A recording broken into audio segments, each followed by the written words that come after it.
Il n'y a personne.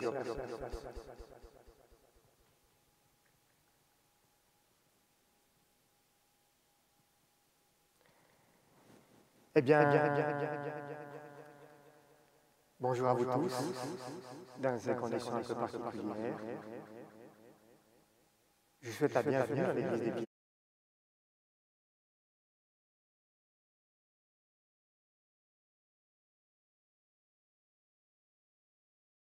À Zoom ou à YouTube pour écouter ce message.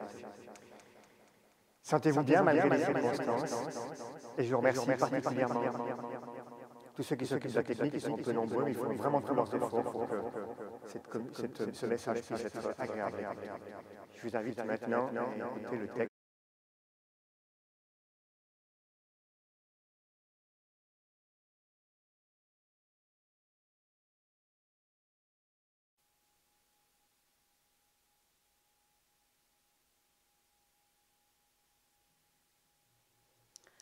Donc bonjour à tous.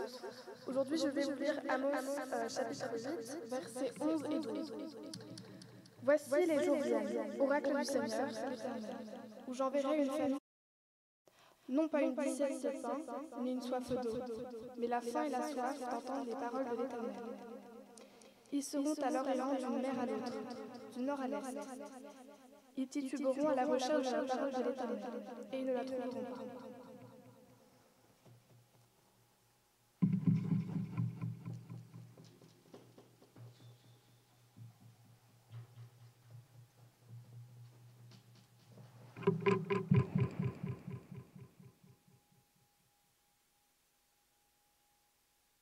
Merci Samira pour cette lecture de ce texte d'Amos.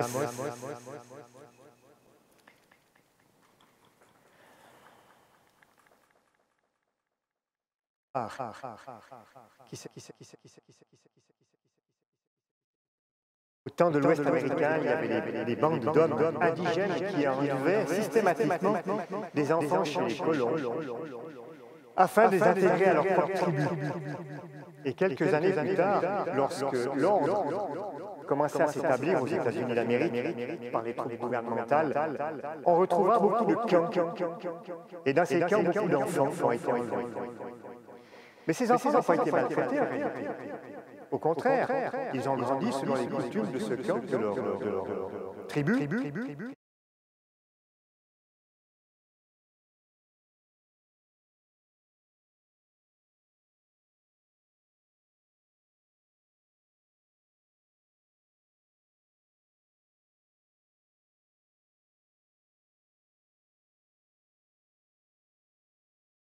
Eh bien, les familles directes ont été concernées, ont été appelées pour faire le tour des tribus pour aller voir s'ils pouvaient identifier leurs enfants. Et dans cette histoire, il y a une mère qui s'est mise sur cette liste et qui avait, elle, eu un garçon et une fillette qui avaient été enlevés. Elle s'est présentée. Alors, elle a fait cette démarche avec beaucoup d'appréhension et puis beaucoup d'espérance. Et lorsqu'elle visita ces tribus, elle promena son regard sur les enfants qu'on lui présentait. Mais aucun signe ne lui permettait de les reconnaître. Bien sûr, les années étaient passées par là et les enfants avaient changé, ils avaient grandi, et en plus ils étaient habillés différemment, leur teint de peau avait changé un peu. La mère, le désespoir au cœur, était prête à s'en aller pour rentrer à la maison. Mais soudain, un des rangers qui l'accompagnait, il eut une idée. Il demanda si elle n'avait pas le souvenir d'une mélodie qu'elle aurait pu chanter lorsque les enfants étaient petits. Alors la mère, elle s'est mise à chanter tout doucement un cantique. Un cantique qui glorifiait Jésus. Elle avait l'habitude de leur chanter quand ils étaient petits pour les accompagner le soir avant de s'endormir. Et ce cantique était « Oh, comme Jésus m'a tant aimé ». Elle a commencé à entonner ce cantique. Elle n'a pas eu le temps de finir la première strophe qu'un garçon et une fillette sortirent du groupe en courant « Maman, maman !» Et ils se sont tous les deux jetés dans les bras de leur mère. Avec les années, le souvenir de leur mère s'était effacé. effacer le souvenir de leur mère, de leur mémoire et de leur cœur. Incroyable. Mais s'ils ont perdu le souvenir de leur mère, ce qu'elle avait chanté, ce qu'elle avait dit au sujet de Jésus était resté gravé au fond de leur cœur, de leur mémoire. Alors il est important et crucial pour les parents de prendre du temps avec les enfants, surtout quand ils sont petits. C'est un investissement fondamental de partager la parole de Dieu tant que ceux-ci sont petits et ouverts au Seigneur. Ne pas hésiter à leur chanter des cantiques et de leur raconter toutes les fois où Dieu est intervenu dans leur vie. C'est un trésor capital dont ils s'en souviendront toute leur vie. Il faut semer, semer, semer. Profitez-en quand vous pouvez le faire à la maison avec vos enfants. Alors, pourquoi je vous parle de ça ce matin? Eh bien, c'est ce qu'on va découvrir. La connaissance des choses divines, la connaissance de Dieu n'est pas quelque chose de naturel. Savez-vous pourquoi vous pouvez comprendre cela? Comprendre les choses de Dieu? Avez-vous une idée de cela? Parce que nous sommes dans le temps de la grâce. Et la grâce est une puissance. Et l'apôtre Paul nous parle de cela quand il nous parle de l'homme animal qui ne connaît pas les choses de Dieu. Mais c'est par l'Esprit que nous comprenons ces choses. Parce que l'Esprit sonde tout et il nous l'a révélé. C'est ce que nous enseigne Jésus dans l'Évangile de Jean, chapitre 16, verset 13. Je vous invite à prendre vos Bibles parce que tout ne sera pas projeté. Les versets bibliques ne seront pas forcément projetés aujourd'hui sur l'écran. Alors je vous invite à prendre vos Bibles, s'il vous plaît. Jean, chapitre 16, verset 13, qui nous rappelle qui est le Consolateur. Quand le Consolateur sera venu, Esprit de vérité, il vous conduira dans toute la vérité. Car il ne parlera pas de lui-même, mais il dira tout ce qu'il aura entendu et il vous annoncera les choses à venir. Il me glorifiera parce qu'il prendra de ce qui est à moi et il vous l'annoncera. La connaissance nous a été donnée, et pas seulement la connaissance, mais aussi la faculté de comprendre, la faculté de retenir les choses. Donc, que nous soyons ici dans notre chapelle, ou chez vous derrière votre écran, ou n'importe qui est l'habitant du monde sur cette planète aujourd'hui, nous avons la faculté de pouvoir accéder à cette compréhension des choses de la révélation divine. Encore une fois, parce que nous sommes encore dans le temps de la grâce, et que pendant le temps de la grâce, le Saint-Esprit regarde l'évolution et la progression de la pensée et de la connaissance de votre cœur. Bien sûr, je parle ici des personnes qui croient et qui ont une foi en Jésus-Christ. Ceux qui ne croient pas, ils ne pourront pas être touchés par cela. Et le Saint-Esprit désire saisir votre cœur et l'amener à Jésus. Donc, de ce fait, nous arrivons à retenir et à comprendre les paroles divines parce que nous vivons encore dans ces temps-là.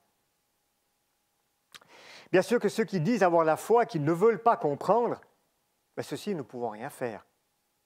Écoutez ce que nous dit Jésus dans l'Évangile de Matthieu au chapitre 13. Évangile de Matthieu au chapitre 13. Je vous invite à les ouvrir quand même. Matthieu chapitre 13. Et je vous invite à prendre le verset 14. Matthieu chapitre 13, verset 14. Et pour eux s'accomplit cette parole du prophète Ésaïe. Vous aurez beau entendre et vous ne comprendrez jamais. Vous aurez beau regarder, vous ne verrez jamais. Car le cœur de ce peuple s'est engourdi. Ils sont devenus durs d'oreille.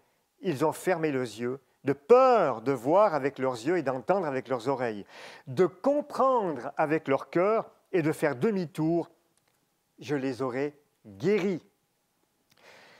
Le mot grec ici, de comprendre, est le mot syunémie. Avoir l'intelligence dans le langage biblique, ça veut dire pour un homme juste et bon, ayant la connaissance de ces choses qui appartiennent au salut. Ce mot-là veut dire ceci. Et ça, ce n'est pas quelque chose de naturel. Et n'importe qui, encore aujourd'hui, peut comprendre les paroles qui sont dans la Bible grâce à l'action du Saint-Esprit. Jésus affine cette explication, de comprendre les choses. Dans Matthieu, chapitre 19, au verset 10, il rajoute quelque chose au niveau de la compréhension. Matthieu 19, c'est un petit peu plus loin. Hop, verset 10. Ses disciples dirent « Si telle est la condition de l'homme à l'égard de la femme, il n'est pas avantageux de se marier. » Il leur répondit « Tous ne comprennent pas cette parole, mais seulement ceux à qui cela a été donné. car il y a des eunuques qui le sont dès le ventre de leur mère, et il y en a qui sont devenus par les hommes, et il y en a qui sont rendus eux-mêmes à cause du royaume des cieux. Que celui qui peut comprendre, comprenne. Et ici, le mot comprendre, c'est choréo qui est utilisé, et qui veut dire, j'ai choisi ce verset parce qu'il voulait dire ceci, obtenir une place dans le cœur. La compréhension, c'est de faire inviter le Seigneur et d'obtenir une place dans le cœur pour comprendre la volonté du Seigneur. Alors, faut-il encore avoir la volonté de comprendre les choses?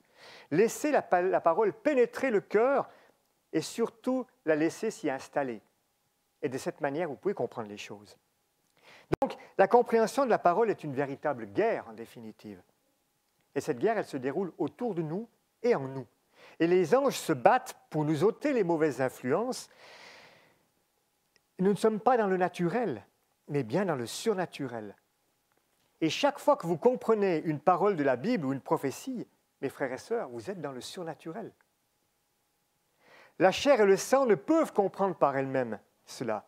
Et prenons un exemple que Jésus nous parle, que l'évangile de Matthieu nous parle dans son chapitre 16 au verset 13, un petit peu en arrière. Évangile de Matthieu, chapitre 16, verset 13. Pour expliquer cette compréhension. Jésus, étant arrivé dans le territoire de Césarée de Philippe, demande à ses disciples, « Qui dit-on que je suis, moi, le Fils de l'homme » Ils répondirent, les uns disent que tu es Jean-Baptiste, les autres, Élie, les autres, Jérémie ou l'un des prophètes. Et vous, leur dit-il, qui dites-vous que je suis? Simon-Pierre répondit, mais tu es le Christ, le Fils du Dieu vivant. Jésus, reprenant la parole, lui dit, mais tu es heureux, Simon, fils de Jonas, car ce ne sont pas la chair et le sang qui t'ont révélé cela, mais mon Père qui est dans les cieux. C'est extraordinaire parce que juste un petit peu avant, si vous restez dans cet évangile, Pierre ne comprenait rien lorsque Jésus parlait des pains. Matthieu 16, verset 9, montez au verset 9, et il est dit ceci. « Êtes-vous encore sans intelligence et ne vous rappelez-vous plus les 5 pains et les 5000 hommes et combien de paniers vous avez emportés? Ni les 7 pains et les 4000 hommes et combien de corbeilles vous avez emportés?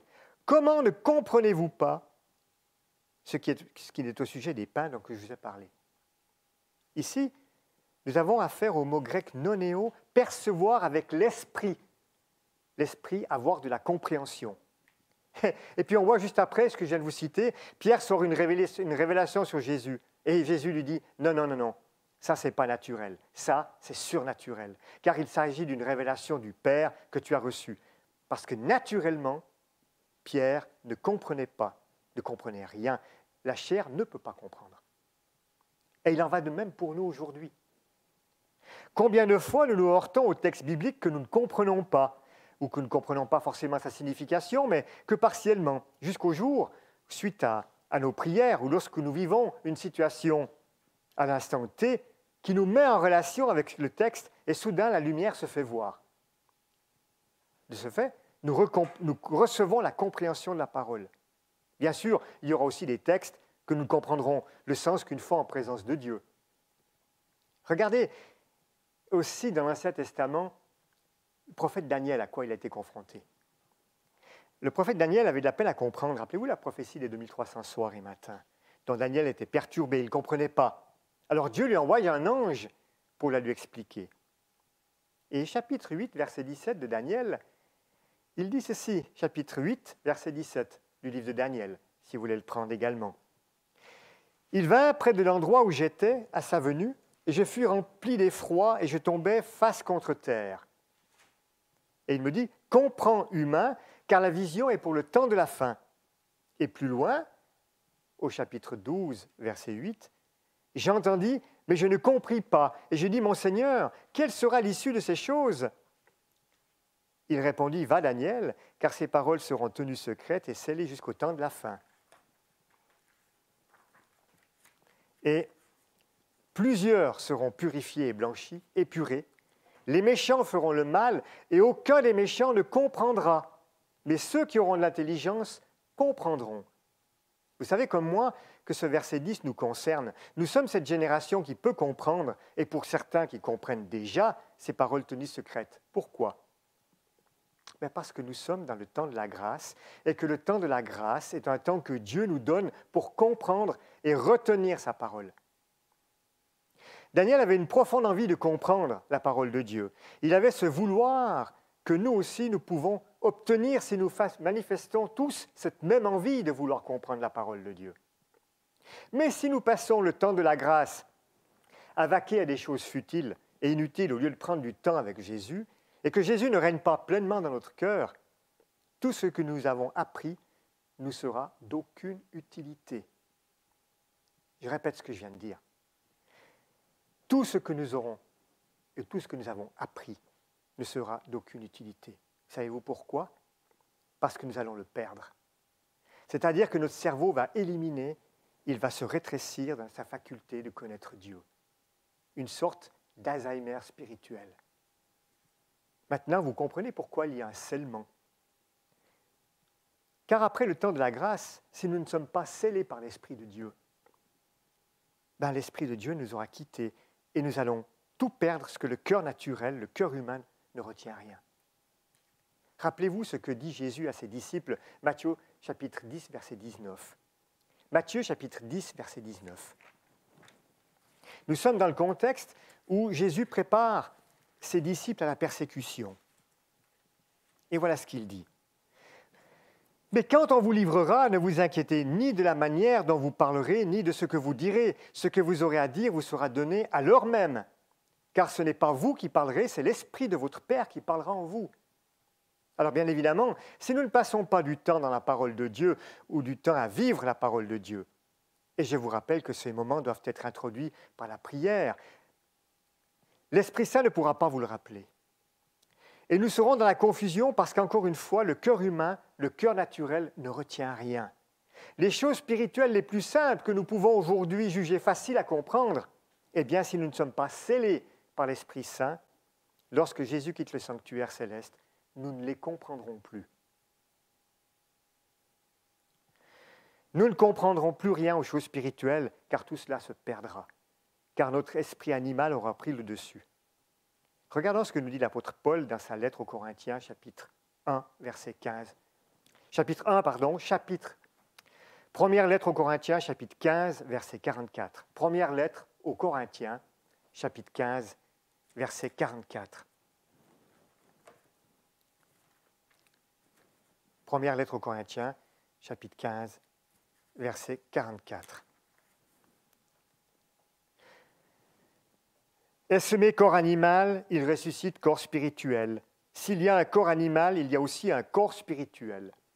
Mais ce qui est spirituel n'est pas le premier. C'est ce qui est animal qui est premier. Ce qui est spirituel vient ensuite. Au verset 50, il dit « Ce que je dis, frères, c'est que la chair et le sang, le corps animal, en parenthèse, ne peuvent hériter du royaume de Dieu et que la corruption n'hérite pas l'incorruptibilité. » Alors bien sûr, avant de retrouver un corps spirituel, nous devons retrouver et posséder un esprit spirituel. Ensuite, au retour de Jésus, nous retrouverons un corps parfait spirituel revêtu de gloire. Je ne vous redis rien de nouveau à cela. Jésus le disait déjà à Nicodème. Rappelez-vous ce qu'il lui disait dans l'évangile de Jean, au chapitre 3, verset 3. Évangile de Jean, chapitre 3, verset 3. Jésus disait à Nicodème, « En vérité, je te le dis, si un homme ne naît de nouveau, il ne peut voir le royaume de Dieu. » Nicodème dit, « Comment un homme peut-il naître quand il est vieux? Peut-il rentrer dans le sein de sa mère et naître ?» Jésus lui répondit, « En vérité, je te le dis, si un homme ne naît d'eau et d'esprit, il ne peut rentrer dans le royaume de Dieu. Ce qui est né de la chair est chair, et ce qui est né de l'esprit est esprit. Ne t'étonne pas que je t'ai dit qu'il faut que vous naissiez de nouveau. » Et pour obtenir un esprit spirituel, mes frères et sœurs, nous devons nous battre quotidiennement dans la prière pour inviter le Seigneur à régner dans nos cœurs afin que nous puissions comprendre, retenir et vivre sa parole. En fait, nous retenons les choses spirituelles parce que l'esprit de la grâce agit. Vous comprenez bien ce que je suis en train de vous dire. C'est très important ce que je suis en train de dire. C'est une grâce et un privilège. Voir un miracle que de saisir la compréhension de la parole de Dieu. Et tant pis si autour de nous, les autres méprisent cela ou se moquent de nous. Tant pis. Mais nous ne devons pas le mépriser. Il nous faut chaque jour impérativement demander au Seigneur qu'il nous aide à nous plonger dans sa parole pour qu'il puisse être un GPS pour chacun de nous et nous permettre de la comprendre. Écoutez ce que nous dit Ellen White dans sa Tragédie des siècles. Dans le chapitre « Les Écritures, une sauvegarde ». Je vous cite un bout du paragraphe qu'elle nous écrit. « La tentation semble souvent irrésistible parce qu'on néglige la prière et l'étude de la Bible. Alors, quand survient la tentation, on ne se souvient pas des promesses de Dieu et on est incapable de repousser Satan avec l'épée de la parole de Dieu. En revanche, les anges de Dieu campent autour de ceux qui consentent à se laisser enseigner par les vérités divines et leur rappellent les passages mêmes dont ils ont besoin dans les moments difficiles. Quand l'ennemi viendra comme un fleuve, l'Esprit de l'Éternel le mettra en fuite. » Mais nous, aujourd'hui, nous concernant, lorsqu'il n'y aura plus d'intercession, nous devrons faire face à ce que nous connaissons.